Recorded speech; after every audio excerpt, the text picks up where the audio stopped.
नमस्कार।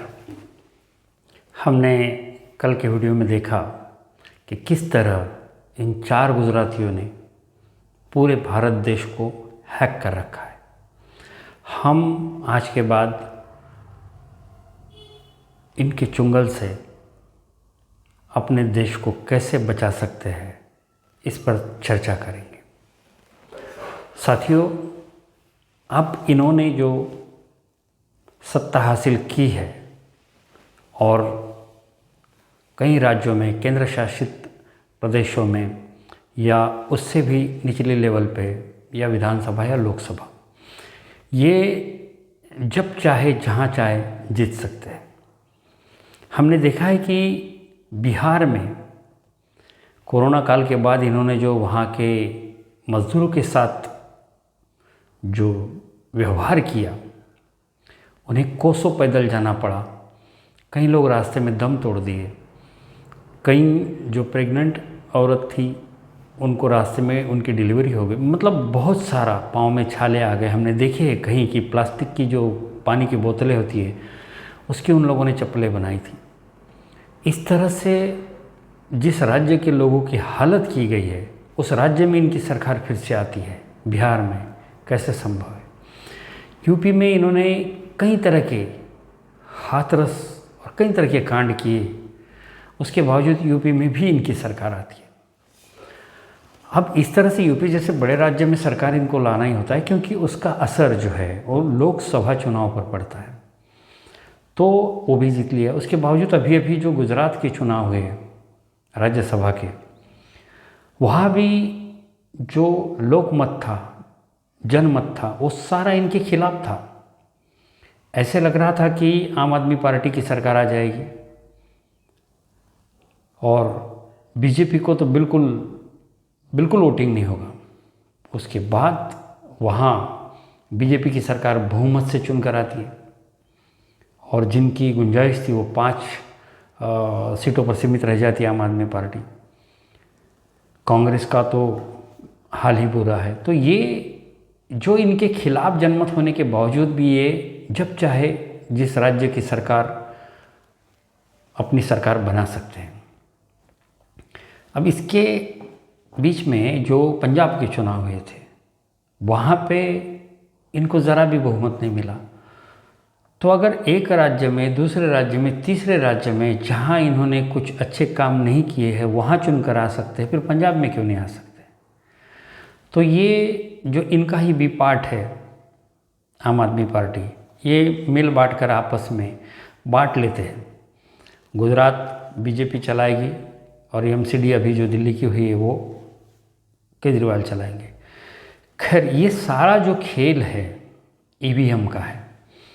तो ये जब तक चाहे आने वाले 50 सालों तक, अगर इन्होंने जो हमारा लोकतांत्रिक ढांचा है, संवैधानिक ढांचा है, वो नहीं भी बदला, मतलब राष्ट्रपति के पावर देके प्रधानमंत्री को कमज़ोर करके प्रधानमंत्री अमित शाह को देकर राष्ट्रपति अगर मोदी जी बन जाते हैं और रशिया के पुतिन या चाइना जैसे कुछ चेंजेस करके लोकतांत्रिक ढांचे में हमेशा के लिए सत्ता ये लोग पा लेंगे, अगर ऐसा नहीं भी हुआ तो भी ये लोग ईवीएम के माध्यम से आने वाले सारे चुनाव जीतते रहेंगे।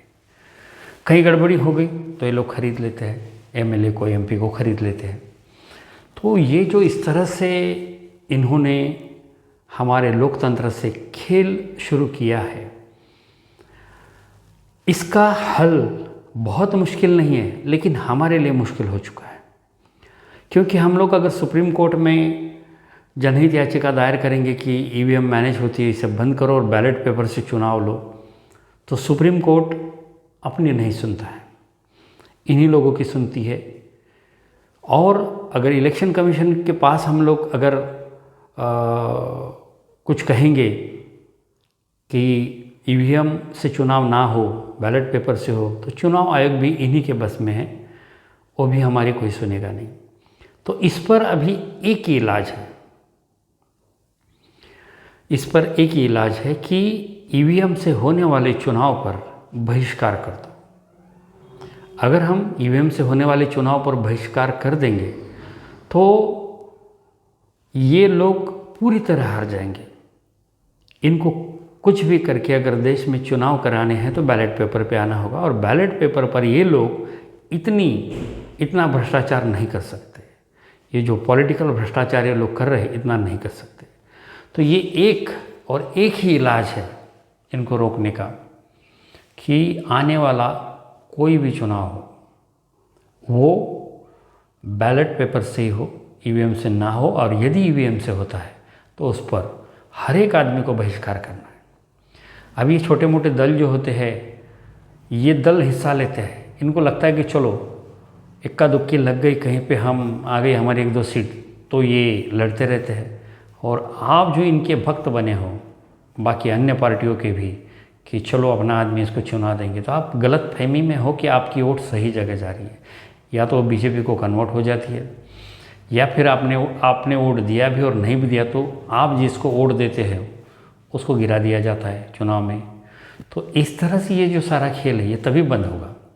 और भी एक है, आपको भ्रम में डाला जाता है कि देखो भाई यहाँ की सीट बीजेपी हार गई, अगर ईवीएम होती तो वो भी तो जीतती, या फिर इस राज्य की सरकार जैसे पंजाब की सरकार नहीं बनी तो ईवीएम मैनेज होती तो वहाँ पे भी जीत लेती।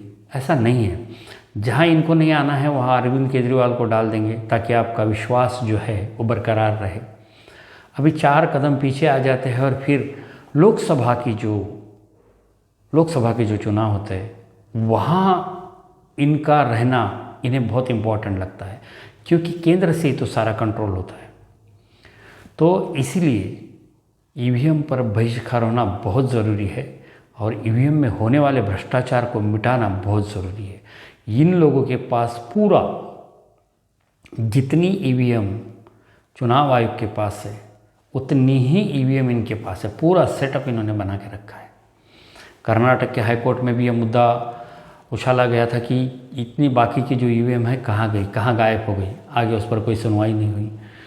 तो अभी ये जो हमारी छोटी मोटी पार्टियां हैं ये कुछ नहीं कर सकती, सुप्रीम कोर्ट हमें मदद नहीं कर सकता, चुनाव आयोग हमें मदद नहीं कर सकता। जो कर सकते हैं वो हम लोग कर सकते हैं, इस भारत की जनता कर सकती है। तो आने वाले हर चुनाव पे जो ईवीएम से होता है ऐसे चुनाव पे बहिष्कार करिए, जाइए ही मत।